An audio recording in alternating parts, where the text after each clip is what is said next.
Hello, hello, hello. So, nandito kami ngayon sa Bulgogi Brothers, dito sa Newport Resorts World. Dapat po lilipat kami ng Okada kasi ang daming tao dito dahil may graduation ng FEU.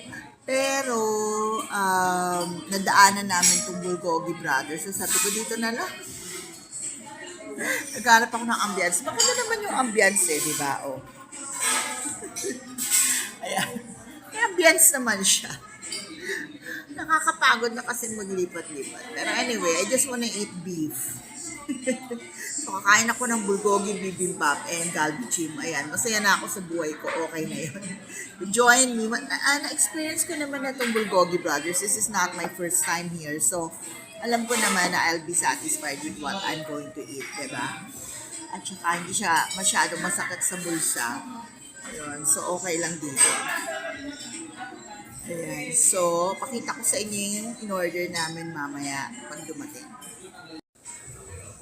Ayan, may side dishes pa rin kami kahit hindi kami naka-anli.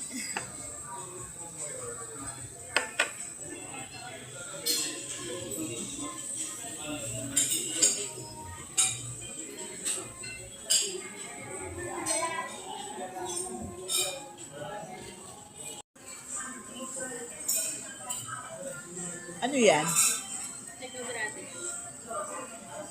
Pink?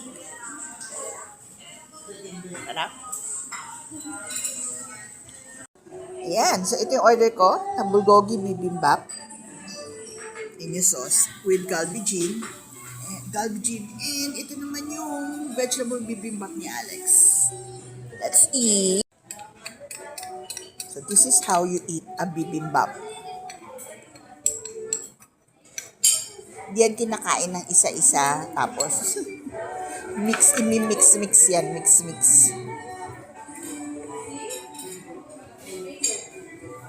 Yan.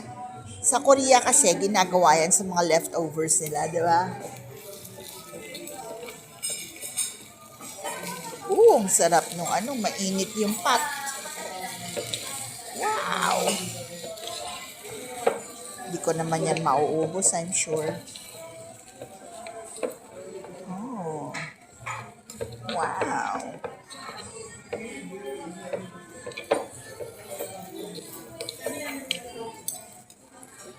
Wanna use my spoon first to mix yours? No need?